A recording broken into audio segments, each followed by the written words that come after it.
Coach Peggy Show. All things wellness with Coach Peggy Wilms. How many people in your life have told you you're half of this or half of that? Are you settling? No more. This show is about all things, and you deserve it.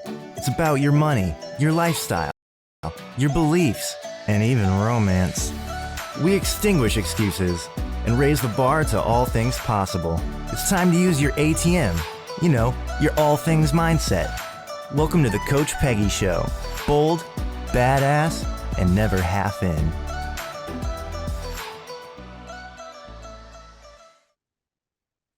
Oh, you guys, if you see me glitching today, we've got issues in this world. So who knows? Hey, I'm your coach and your host, I guess.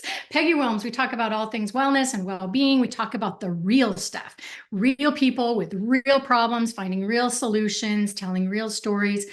And so today I want to start off, it's not Memorial Day, it's not Veterans Day, it's not July 4th, but it's a super special day because every single day should be about our soldiers and our veterans. First of all, I want to say if you want to keep your freedom and you appreciate your freedom, it's hat off because freedom is not free. And our title today, our soldiers fight for us, so now it's time for us to fight for them. My guest is going to help us understand how revolutionary medical technologies can be used to transform the lives of veterans and help us understand better what their struggles are, whether it is combat trauma, whether it is injury, military sexual trauma, we have to address those things, post-military stressors, job loss, all of that stuff, financial stuff. You know that. All right, so now we always start our show with a quote, today's pertinent quote. This nation will remain the land of the free only if it remains the home of the brave. Elmer Davis. I love that quote. All right, before we get started with my guest, I just want to show something that's really special to me. I have in my hands, it's really beat up, really beat up. It's actually the New Hampshire Constitution, and it is dated from my six-time great-grandfather, E.H. Meheran, and it's dated in 1845. I want to just give hats off to my whole family. He was in Stewartstown, New Hampshire. And so, Chris, I just have to say hi to my family for doing that, right? Absolutely. So important. Hi, how are you? I'm great. How are you? Thanks for having me. Absolutely. Absolutely. You know, one thing that my guests don't do a very good job of, so I took over. They don't talk about themselves very well. They don't brag about themselves, Chris. So I want everybody to just sit back because we could be here a hot minute. All right, let's talk about how awesome Chris is. He's the co-founder and chairman of CEO of SoldierStrong, a nonprofit organization that focuses on helping American servicemen, women, veterans take their step forward. Don't forget that, take their step forward. He has earned many awards for his work, philanthropy, most recently being named the face of philanthropy. Look at that mug by Chronicle of Philanthropy, and that was in 2021. He served as a financial service executive for over 25 years, holds a BA in economics and political science from Syracuse University. I'm going to keep going, and an MBA from financial management, Pace University in New York City, and an MPA from Maxwell School of Syracuse University. He's currently, because he has nothing else to do, a doctoral candidate in organizational change and leadership at the University of Southern California. He hates this, but oh well, I'm not done. He serves as an adjunct professor at Maxwell School of Citizenship and Public Affairs at Syracuse University. This guy's an author. He's a podcaster. And Chris, I'm thrilled. I say that a lot, right? Like, I'm so happy to have you, but I really am, because this subject is, we don't talk about it enough. It's near and dear. We've got homelessness. We've got PTSD, mental health. So hi. Hi, how are you? Welcome. Thank you. Welcome. So I love to go back before we go forward. So tell me a little bit about your family or your connection. Like, how did you want to start working with soldiers or veterans, military? Take me back. So how much time do we have? It's all about you. So no real military ties. My uncle was in the ROTC to help pay for college. That was pretty much, the only military ties we had. I was raised by a single mom who was a deaf education teacher. And if you think back 40 years ago, I hate to date myself, but 40 years ago, kids were mainstream. There weren't special needs children, didn't have the stuff that they needed, different classes, different teachers. And so my mother would have children with different needs, just really mainstream into her class. They could be deaf, they could not be. But also parents didn't have the tools that they needed back then. And so they didn't know how to cope. And a lot of times, more often than not, so I grew up with twin beds in my room. And it was because on any given day, there'd be a student that would show up, physically abused, mentally abused, sexually abused. And you can't do it today, but my mom would say, you know what, we're gonna bring it home, we have a hot meal, we'll talk to the superintendent tomorrow, we'll figure it out. Right. So that was my upbringing in terms of giving back. So just sort of didn't know it at the time, but figured it out, much later in life. The tie to SoldierStrong, originally Soldier Socks, was I was at Ground Zero on 9/11. And so I saw firsthand everything that happened and why and what we were fighting for. And so we started out really just simply doing care packages. A friend and mentor of mine is a retired Marine. Actually, you're never a retired Marine. You're always a Marine. Yeah, that's good. Remember that. They always say that. Once a Marine, always a Marine. You're never retired. But he'd give me a letter from a Marine in Afghanistan simply saying, we're not living on bases. We're in Jeeps and foxholes. Can you please send tube socks because we hike all day, throw the old ones away, and baby wipes, and that's how they take a shower. Yeah. And so started out doing locally here in my home in Connecticut. Did a shipment of 1,500 pounds the first time. There's an air base about an hour from here, Air National Guard base, and they shipped it for us. And thought, okay, this is pretty cool. And we'll just go from there. Long story short, we got picked up by a nationally syndicated radio show in New York City with 40 markets and 8 million listeners. So next thing you know, they're doing sock drives from Maine to Miami to Hollywood, California, which in theory is great, except when you live in Connecticut and it's February and there's 2 feet of snow and your garage is full of socks and baby wipes, your wife's not too happy with you. But long story short, over the next handful of years, we shipped about 75,000 pounds of supplies to 73 units in Iraq and Afghanistan. And that's how we got started. You're like the man of the strongs. You know what I mean? You got strong socks, then because you got strong soldiers, you've got strong scholar, brave mind. I mean, we have a lot I think it speaks for your personality and speaks really truly from your mission that sounds like you had embedded early on, is the evolution never stops with people who are creatives and people who give from their heart and do for good. And I can see how everything evolved and rolled into others. But what I really like and respect about you is you didn't forget the past. You didn't forget the stats of where you've come. I mean, being in the garage, it's very humble beginnings, but a huge heart. So how many years have you been doing this? Like in July, it'll be 14 years, 15 years, 2009. Yeah. How does a guy go? So you're growing up and I see that it's kind of embedded in your heart to do this, to give back. How do you go from being kind of a C-suite CEO, finance kind of, behind the scenes dude to the face of a project like this? You get your own podcast and how did you transition to that? Or did you want to? Never in a million years. So it's funny. We'll start with the podcast first. So the network had reached out to me in the summer of 2019 saying, hey, Chris, we think you have an interesting background. We'd like you to come in and maybe do a podcast. Okay. And I said, I'm not a podcast guy. I don't listen to podcasts. You're telling me I've got a face for radio, thanks, but no thanks. And they said, okay, well, do you mind if we follow up with you in a few months? Oh, that's fine, no problem. And so then COVID hit. And, I mentioned I live in Connecticut. I'm about 40 miles outside New York City. And it's a 3.5 hour round trip commute every day. Well, I wasn't commuting 3.5 hours every day. So they reached back. I'm like, you know what? I've got some free time on my hands. Why not? So they gave me a 13-week pilot. That's late summer, early fall of 2020. And now in about 165, 170 shows in 3.5 years later. And it's been fun. When I started, I was scared to death. It's just like this, you and my guest on Zoom. And I think I've got like 8 million people looking at me right now. And so I was terrified. And I realized it's just me and the guest and the sound engineer. We're just having a conversation. Absolutely. And what I love about the podcast is, I've tied it, I ripped off the mission statement from SoldierStrong and titled it Next Steps Forward, and talk about things like things that people having trouble overcoming. So whether it's mental health, physical health, whatever it is, and use the show as a platform for the guests to talk about what they want. Yesterday, my guest was somebody who was trafficked at the age of 18. And she talked about her journey. And it's just, human trafficking is something that's become a huge issue and topic for me personally. I was oblivious to it until I had a guest on about 2 years ago on my show. And now it's something that I'm a huge advocate for. I know, and I want to move into that because that is one of the books that you just contributed to, right? Was there a trafficking book? Because yes, you were author of your own trafficking. book.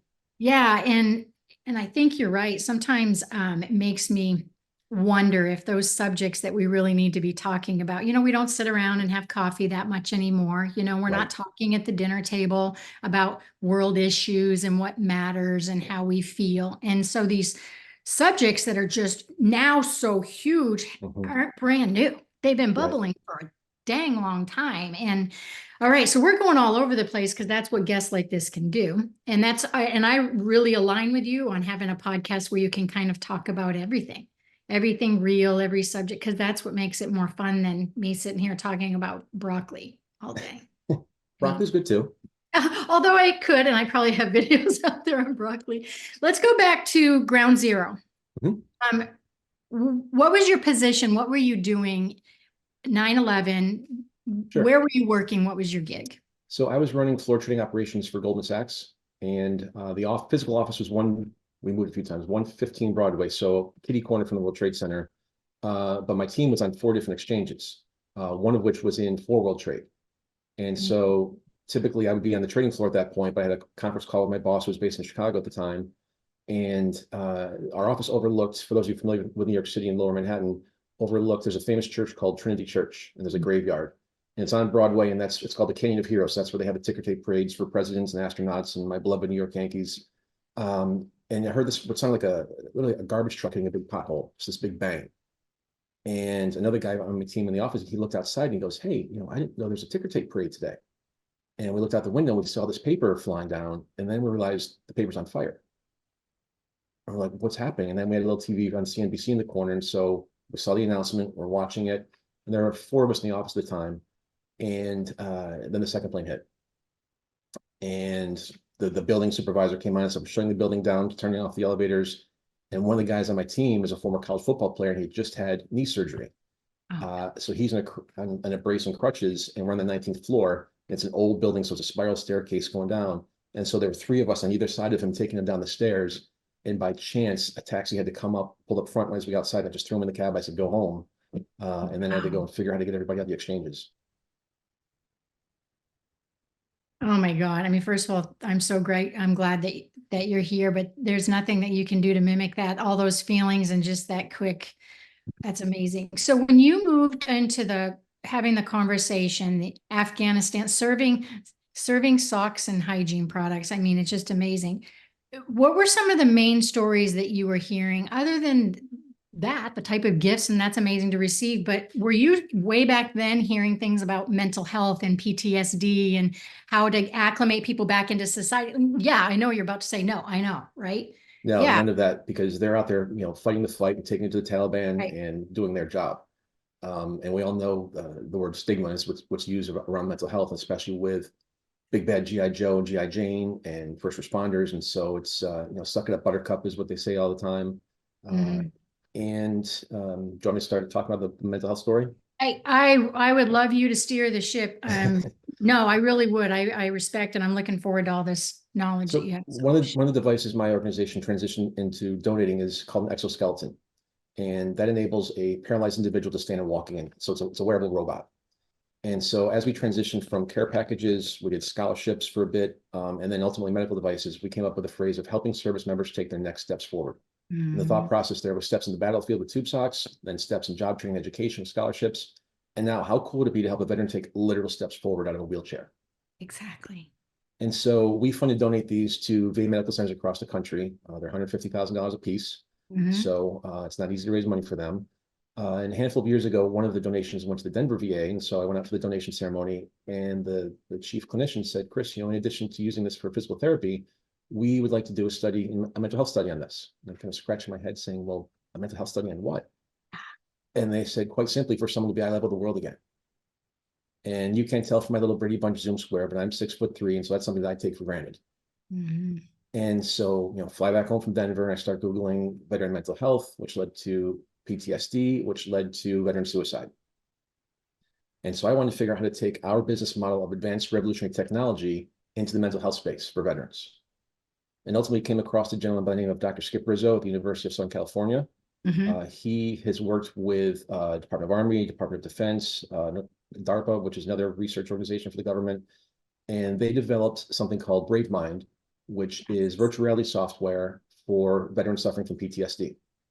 And it's been clinically proven to reduce treatment times in half. There's Chris Merkel, sort of the poster boy for this. If you look him up, he's a Marine that addresses PTSD, became cured from it, and then went and got his PhD, and he's now a clinician for the VA. And so it's like the ultimate American feel-good story. Yeah. And so the technology is amazing. There's 14 different worlds that he calls them, different scenarios in Iraq and Afghanistan.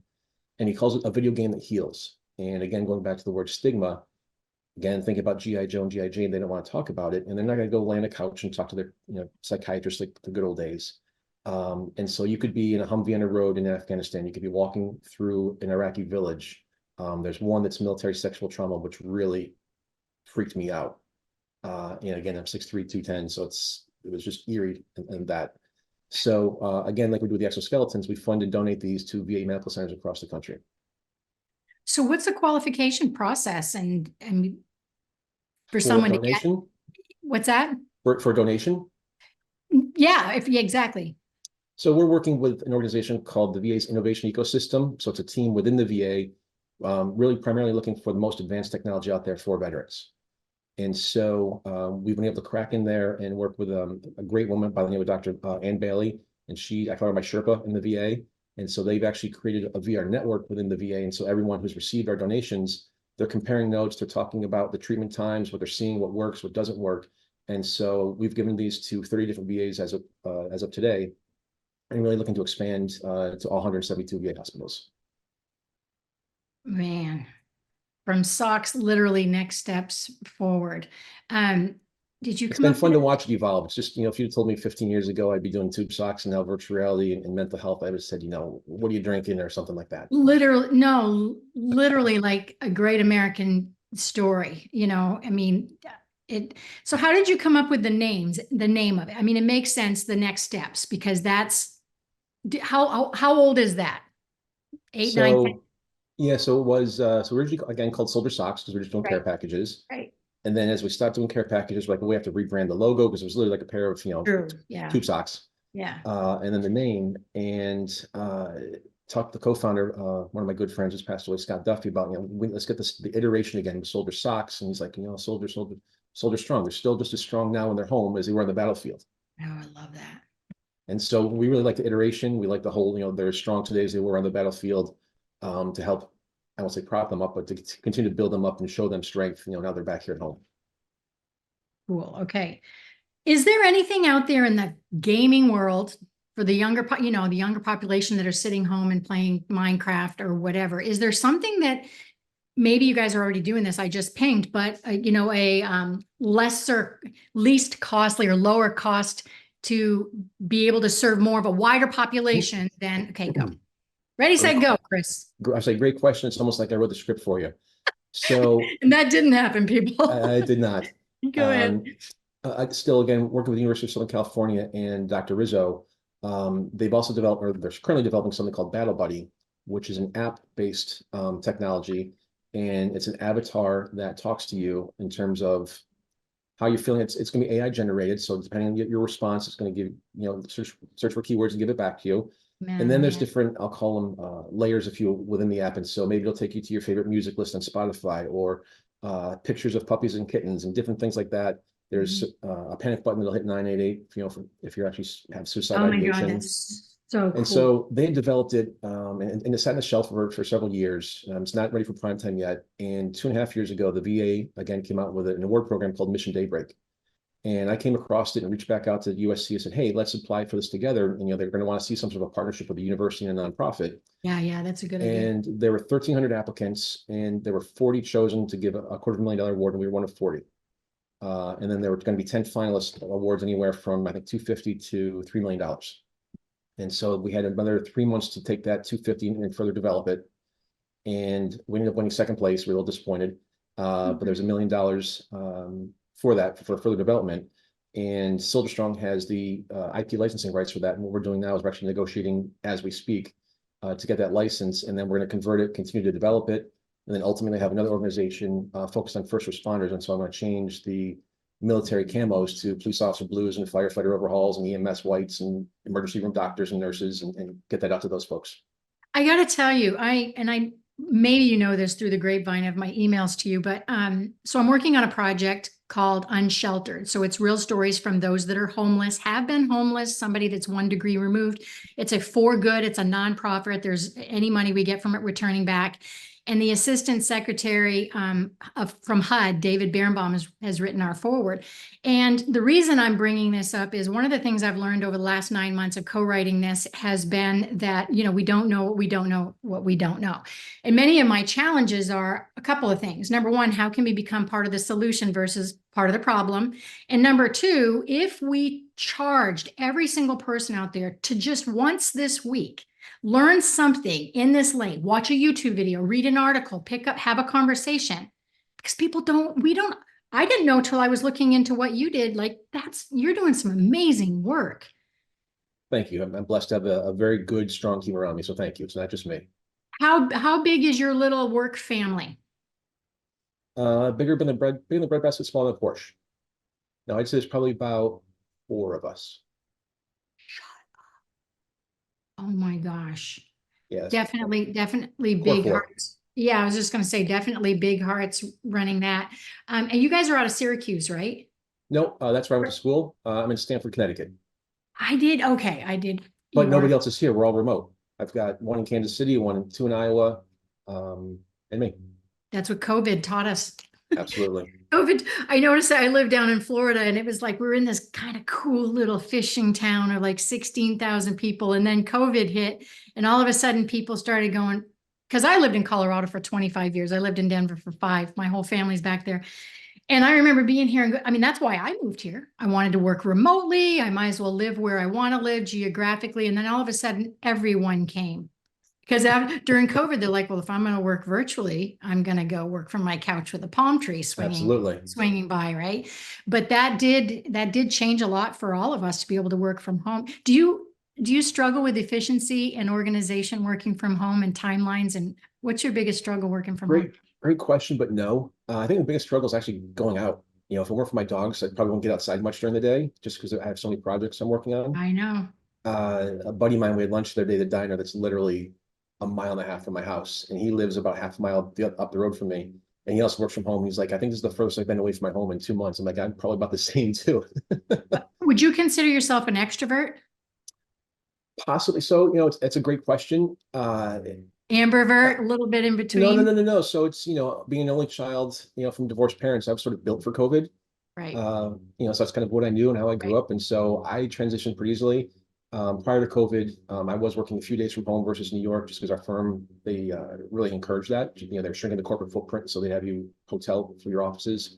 And I remember going in, actually, I was teaching at Syracuse the first weekend of March that year, and things were starting to happen. I went to dinner with someone from my advisory board, another professor, and he wouldn't shake my hand. He was like, no, there's stuff going on. Let's just do a fist bump. I'm like, come on, give me a hug. So I remember flying home that Sunday, and my wife meets me in the garage with a towel. I'm like, what are you doing? She goes, you're just on an airplane, take everything off, go upstairs in the shower. I'm like, you are absolutely crazy. So, but I did it because that's what my wife tells me to do. Good guy. And so I remember going to work that Monday, and, on Mondays in particular, it's maybe like 75% of the people are in there because some are remote.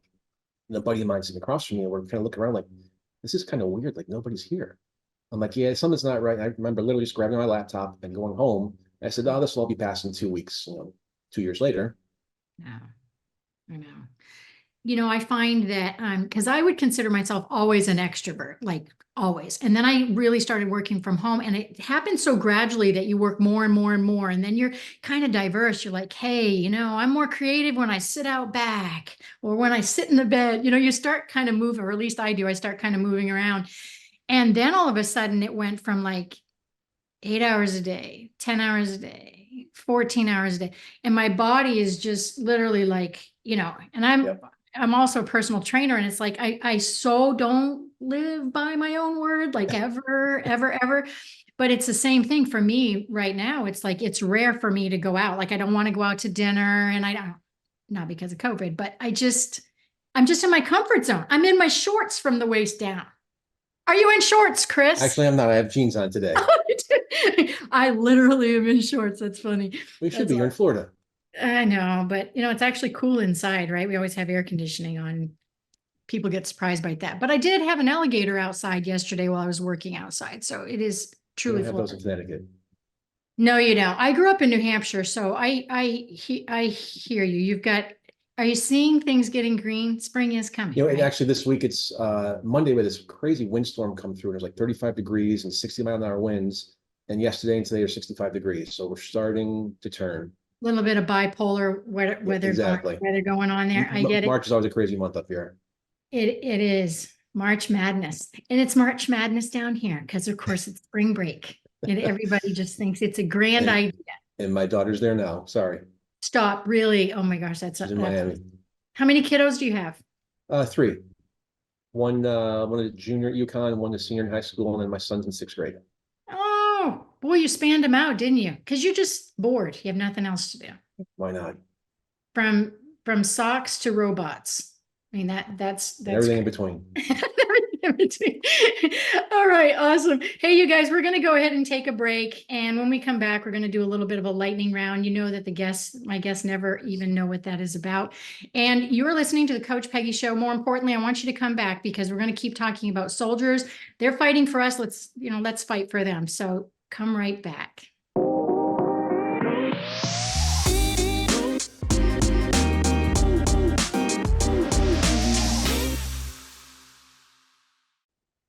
Hey, you guys, I want to welcome you back. First of all, I want to become rich and famous. And what am I going to do? I'm going to create glasses that don't show a reflection of your ring light or your outside window. Help me out with that, Chris. Come on, man. I need that too, because you can see, like, where the sun is on this side of the house today because of the glare coming in through here. So yeah, I'm with you. I'll be doing this during my videos, so I guess I do glitch, right? You guys are listening to the Coach Peggy Show, and my guest, Chris Meeks. We've been talking about some technology stuff. Obviously, we're talking about our veterans and our soldiers out there and how we can help them emotionally and physically acclimate back into society. I think we forget about it. If it's not in our face, we human beings, we forget about it. So now we're back. And what do we do when we come back? We come back for a lightning round. I just pull up some questions. Actually, during the show, I kind of can randomly go ping. So I was thinking, Chris, we're talking a little bit about work-life balance-ish. We both kind of work from home. And I want to know, what's your go-to to relax or your de-stressor? Doritos? Cooking. What is it? I like to cook. I did not expect that. It's, you just kind of go away, you have a glass of wine, put a ball game on the kitchen TV, and just make whatever's there. Are you a baker, or, there's a difference? No, my wife's a baker. I like to cook because she's very precise, and it's got to be exactly 1/8 of a teaspoon. I'm like, a dash of that and a handful of this. Yeah. So what's your culture, the type of foods that you like? Is it Italian? Is it what kind of little of everything? So my wife got me a smoker for Christmas a couple years ago. Gosh. So love brisket. I'm from upstate New York, so there's some good pulled pork and barbecue. Not like North Carolina, but we have a few good places up there. I'm gonna give a shout out to Dinosaur Barbecue, my favorite place out there. So you would have no problem with following a keto nutrition plan? None at all. Liking that meat. Sierra, just Sierra, because I'm looking out. Hey girl, come on and tell me what your de-stressor is. My de-stressor when I'm overwhelmed anything is 2 things, depending, either soccer, because then I can go just play and not think about what I'm thinking or get my anger out on other people. Yeah. Or The Bachelor, the show. It just makes me happy. Chris, Mr. Meeks is like girls, but some of us, I'm a behavior girl, Sierra, I'm the same way. And I think honestly, because I just like to dumb down, and I like to have those beginnings that most often are going to have the ending that you're expecting. Mm-hmm. All right, I have another question for you. And this, be honest with this. Who is the most interesting person you've either had coffee or lunch? We talked about, you and I both don't go out very often, but someone interesting, doesn't have to be rich or famous or anything, but interesting conversation you've had recently with somebody. A woman by the name of Ruth Rathblot. Ooh, here we go. So she was a guest on my show about a year or so ago, and she wrote a book called Single-Handedly, and she was born with only one hand. And I met her through a mutual friend, never met in person, and had her on the show. We became friends from that. And I was in New York City a few weeks ago, and we actually met for lunch for the first time ever. And just, it was electric because she's talking about all the stuff she wants to do. And I'm like, well, you want to save and change the world? She goes, yes, you get it. Yeah. And so she's talking about unhiding. And so for years, she would hide her her defect. Right. And now she's like on this whole campaign about unhiding. Like we've all got something that we're hiding. It's time to unhide it. And so she's just an amazing woman. Shout out to Ruth Rathblad. You know, one of the reasons I asked that question about and use the word interesting specifically is I'm just so connected to storytelling, and I'm on this campaign. I've worked with about 400 authors in the last 2 years. And I'm on this, most of them, many of them have been compilation books. So as you gather those in, which my homeless one is as well, I have the privy of talking about things like stories like yours. We're going to go into PTSD for people, you know, that 9/11, what you went through as well. But I'm talking about divorce and loss of a child and losing 100 pounds and going bankrupt. And, you know, all these things are coming in. So the reason I use the word interesting is because if we would tell more stories, that's actually two things. Either how we connect more, you know, I've had a miscarriage, you've had a miscarriage, or we go, wow, I haven't. Tell me more about it. Like I should know more. So I love that. I mean, I'm sure you learned a lot from Ruth that you didn't expect, Absolutely. And you know? like you know, I'm working on my next book now, and it's literally stories from guests I've had on the show who've just done That's amazing brilliant. things. Damn, And so hopefully it'll be out this fall, but it's just amazing people. Yeah, that's amazing. I know if everybody, you know, and not even have a podcast if you're kind of afraid of something like that, but organize a Zoom thing. I said this during COVID with my clients. Call your buddies, hop on Zoom. Seriously, from around the world, stay in touch. 18, you know, you left high school, pull people in. That's awesome. So during commercial, you guys, we were talking about Chris was on the ground 9/11 and just some of the reactions. My producer actually said it was amazing that he reacted as quickly as he did and didn't have the freeze frame thing that we do. But then I realized I wanted to talk to you more about your PTSD or your emotional, how you got past such an event like that. So what have you done? Nothing yet. It's Chris, you said that it's been 17 years before you understood and you didn't had it, but you have it. So, you know, I mentioned how taking one of my teammates downstairs who was on crutches, and, you know, we put him in the cab and you're looking up at the Twin Towers and you see these two gaping holes. Well, then you see all these little specks falling and you're like, what are those? And you realize they're people. So it's in my book. The first chapter of my current book talks about literally every second of that moment, that day for me. And then across the street was the American Stock Exchange, where the majority of my team was, and they weren't letting people out. You could get in, but you couldn't get out. They were saying you're safer inside here. And so I remember being inside when the first tower fell because it felt like the building was going to collapse. I mean, it was literally across the street from the World Trade Center. And ironically enough, my best friend from kindergarten from home in upstate New York was also a floor trader on the exchange. So it was him and I and two other people were like, okay, we got to figure out how to get out of here. So I got everyone situated, and we found a fire escape in the back of the exchange where there's no security guard. And so I'm thinking in my head, okay, when we go out, the trade center's on our right. If we take a left, go all the way straight down to get to the Staten Island ferry, to the southern tip of Manhattan, and then take a left and hug the FDR. And my thinking was that's going up the east side of Manhattan. And my thinking was, you know, we don't know whose planes they are. If something happens, we can jump in the river. And so that was the rationale and the way we got out, and then just, you know, walked back to my apartment on the Upper East Side. And so for the majority of my career, I've worked within blocks of Ground Zero in the World Trade Center, you know, for probably 20 to 25 years in financial services, and never went back until 2018. I was going through a leadership program at the Bush Center, President George W. Bush in Dallas. And there were 33 of us in the program. 3 of us were non-veterans, so everyone else was in the military. And everyone would talk about things that they went through. There are people missing arms, missing legs from combat. And I remember just being out for drinks one night and someone had mentioned something that just triggered me. And that's when I realized I had it. Yeah. I always do this. When you, it's my tissue. It's funny, not funny, but when I used to coach large groups, I used to walk in with my tissue and just slam it on the table. And I used to say, we're not leaving until somebody cries, because we all have stuff. All right, I'm going to throw this at you. You got to make a promise to me. Those of us who help other people forget to help ourselves. You know, what are we going to do with you, buddy? Scout's honor. Do you need me to give you a big hug? Do you need me to fly up there? Well, yes, absolutely. But ironically enough, I've mentioned the name a couple of times, Skip Rizzo from USC. Brilliant man, great guy, long-haired, 67-year-old Harley riding, PhD, just one of those dudes. But he's become a good friend of mine, and so we're working on it. I'm so proud of you. You're gonna, being transparent when we help other people. I learned this about 2 years ago. I always was like, well, I got to have my act together, right? I mean, I'm a coach. I work in corporate America with worksite wellness. Like, I got to have it together. And it was that fine line of like, but do you? Meaning that the more you say, well, I have an eating disorder struggle, or I have anxiety struggle, or I haven't, and then people start leaning into that story, but it's that fine line. And then once you cross it, the swarms of just support and how you connect and everybody. So I hear you. I hear where you are. I encourage you. I'm here for you. I do have a question about kind of the mental health categories ish. And I know this is hard. There's so much data. A lot of it is fixed out there to look pretty.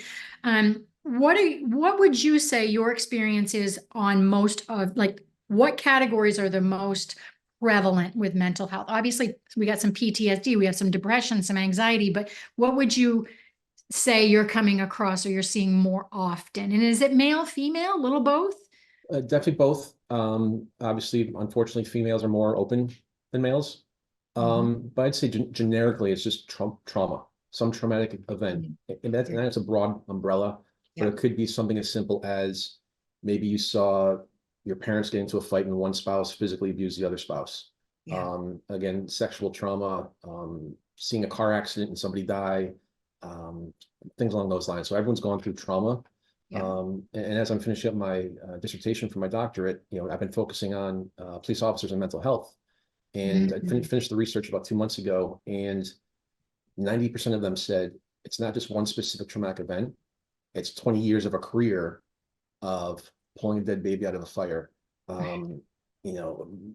child pornography, things like that. And so stuff that we take for granted, you just think of police officers down the corner, managing the construction site for the traffic light, and they're not. They're doing way more than that. Yeah. No, I hear you.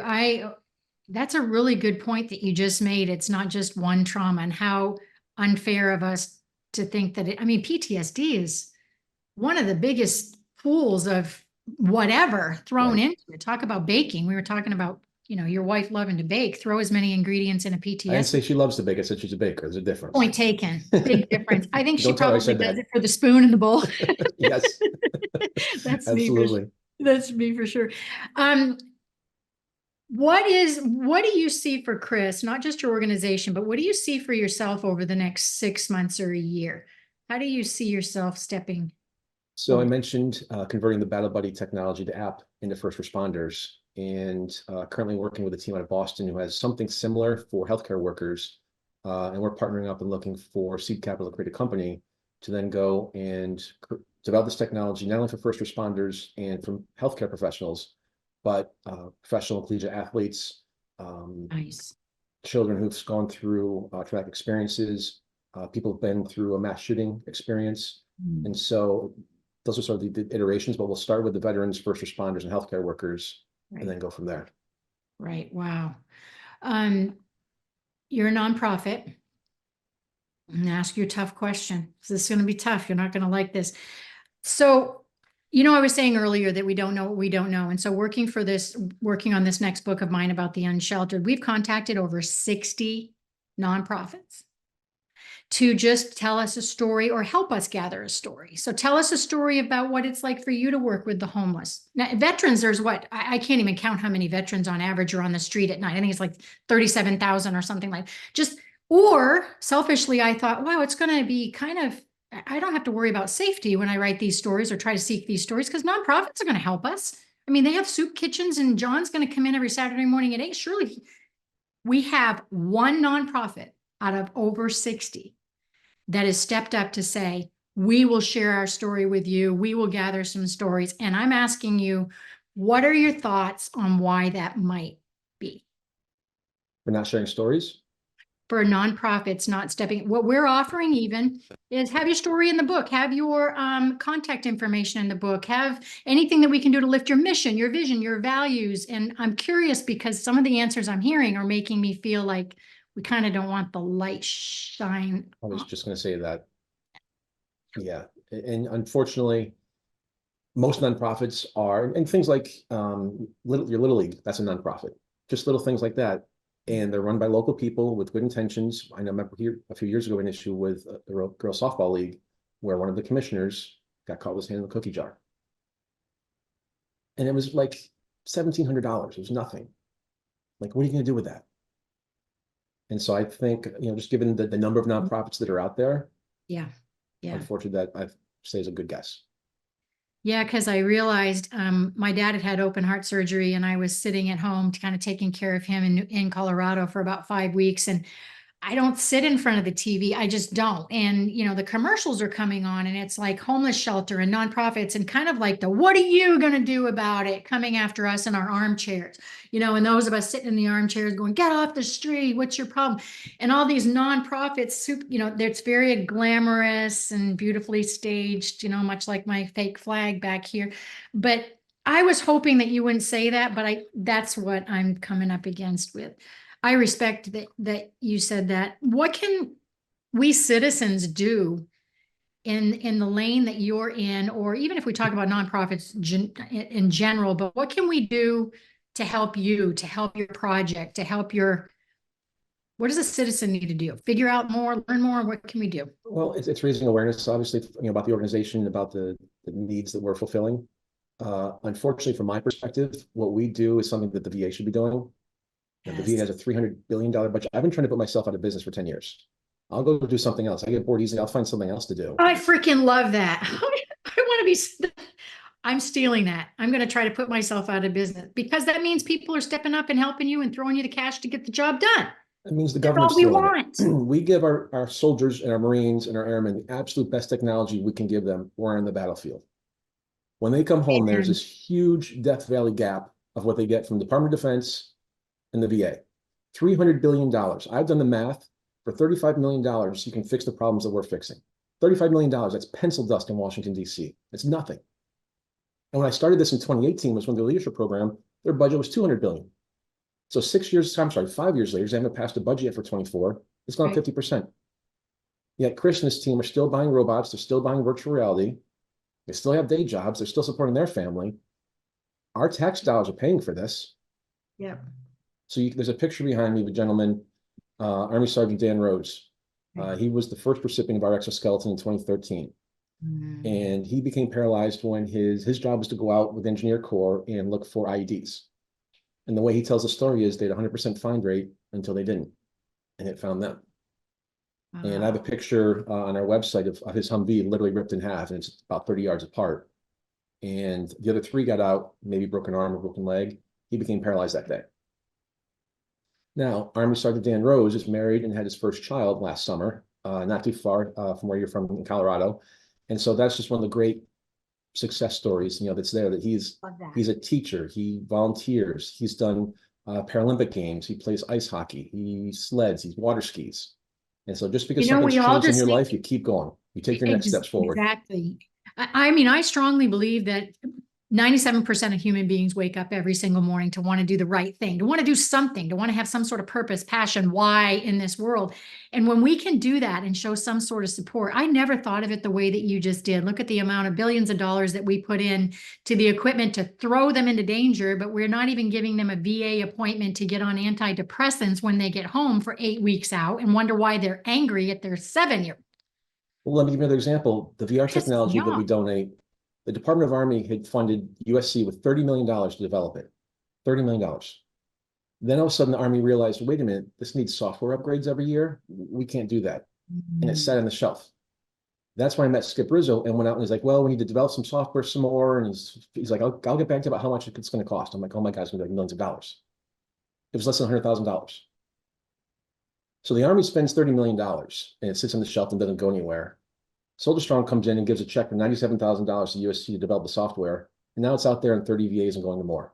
I tell you that's kind of what I was going to lead into, is that, when I asked you, how can we help you? It's, sure, the civilians can do blank, and I want you to help me fill that in. But the government, we're up against standing on the steps and pounding on the walls. It's almost like the middleman, like you. It's kind of like in corporate America, right? Sorry, but I'm just going to say it. Middle management are the ones that do all the work. They're the ones, holding the widget makers going, don't leave.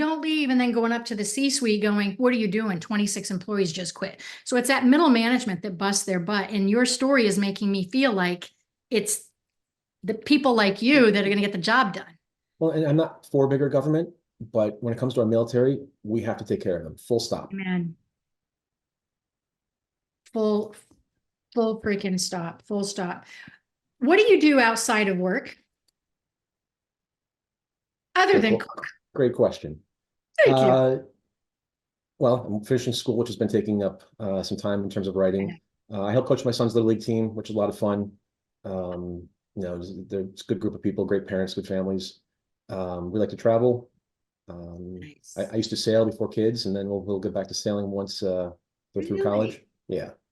I have a gal that's an author in one of my books, and she also blogs for me, and her family her and her husband made a decision 13 years ago to hop on a sailboat, and they raised their kid. Literally, they port 13 years. I'm not gonna go that far. If you're an introvert, where are you going to get the time to, kind of have some alone time? What in this conversation that you and I've had, so that you don't leave and go, oh my gosh, I wish I had said, what would that be that you want to share with me and anyone watching that you feel this platform can help you with? A cry out to action. What can we do to help you? So you mentioned at the beginning of the show, my undergrad and one of my graduate degrees is from Syracuse University in the Maxwell School of Citizenship.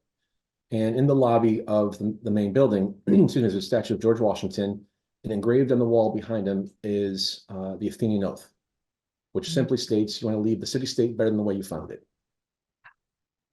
It's our turn. Oh my gosh, I love that. How can people find you? I obviously I want you to share your website and any contact information, but I got to tell you, I research my guests. So, but you've got some damn good blogs on your website. Thank you. Really good blogs. And I don't know what your criteria or guideline is for people to submit their stories. Might you share that and then tell us how they can contact you? Just submit their story to me, and our team of, again, 4 strong will review it, and we really post things pretty easily. Yeah, I think that because I'm hooked on storytelling, as you know. So when I looked through, was looking through pretty good, I thought, wow, what a great platform. If people aren't, a lot of people don't want to be interviewed. They're afraid of it, or they're afraid to share their emotions. And I find that sometimes when people blog, it's just that little baby step of kind of get your foot wet. And then the next thing you know, a year later, they're writing their own novel. And I mean, how great is that your company could be a stepping stone to someone sharing their story? Well, and that's what my book was about. That chapter 1 was me realizing I've got PTSD, and let me just get my fingers on the keyboard and have at it. I know. So that's so great. Tell us how people can find you. What are all the great 2 websites. So the nonprofit, again, is SoldierStrong. The website simply is soldierstrong.org. And then the other one is nextstepsforward.com. Awesome. All right. I want to end with a couple of just quick questions. When soldiers come back and they're trying to acclimate back into society, what are one of the main things that they're struggling with, other than all of them? I mean, their jobs, and what's a couple of things you could highlight? The biggest struggle I've seen is converting their military experience into professional experience. So if they were a Jeep mechanic wherever in Iraq, how do they convert that into finding a job over here? And so finding places that will help them take their military resume and convert it into a professional resume. That's interesting. The community that they have, again, I keep going back to homelessness, but that's what I'm so focused on right now. One thing that I had never really thought about is the community, the tribe they create. And so sometimes, people come out of homelessness and then they're like, they miss that they get me, and that's what I see with the military. I worked for the government for 4 years. I was stationed in Heidelberg, Germany as a civilian, and they just get it. You're having your babies during that time, you're crying to them, you're missing your family, you're eating together, holidays together, you're ironing your BDUs the same way as this guy over there. And I would suspect that coming back into the civilian world, which probably feels like it's really leaps ahead, with different things that there wasn't there. So yeah, finding a sense of community. There's another great organization out of Texas called Combined Arms. Okay. And they have created an incredible network of organizations of resources for veterans. And so I recommend people looking at combinedarms.org. A buddy of mine started that. I went to the Bush program with him. But it's just a great network of different things that people need, whether it's homelessness, whether it's job training, whether it's insert issue here. Oh my gosh, I love that. Okay, what are you going to do the rest of this week? Finish my dissertation. It's due next Wednesday. Well, that's honest. And then what's after that? Are you just going to go sailing? What are you going to do? That's a great question. I got to figure out what the rest of the day looks like. I actually have my team meeting in 5 minutes after this, Oh, and that's then great. we'll go from there. Tell them I said hi. I will do that. Chris, thank you so much for being with us. And if anything, if I can do anything or anybody watching can do anything, please reach out. We all have a responsibility. If we don't, then you can go live somewhere where you don't care about your freedom. But these guys are on the ground for us. So thank you for joining me, Chris, so very much. I really appreciated this It time. was a pleasure, Nana. Thank you so much. All right, Sierra, let's do a little bit of housekeeping here. If you guys want to, again, if you know anybody who's homeless or has been homeless, please reach out to me, Peggy at allthingswellness.com. You can hop on my website, go over to the author tab, see what we're doing. You can also, if you want to be on my show, reach out to me on my website as well. And so I'm here with you every second and fourth Wednesday at 12 noon, and we'll see you in a couple weeks. Thanks for watching.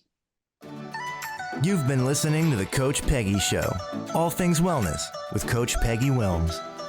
Tune in live on transformationtalkradio.com, where Coach Peggy talks all things wellness, not just nutrition and fitness, but about all things, about your money, your lifestyle, your beliefs, and even romance. The Coach Peggy Show, bold, badass, and never half in. For more information or to connect with Coach Peggy, visit allthingswellness.com.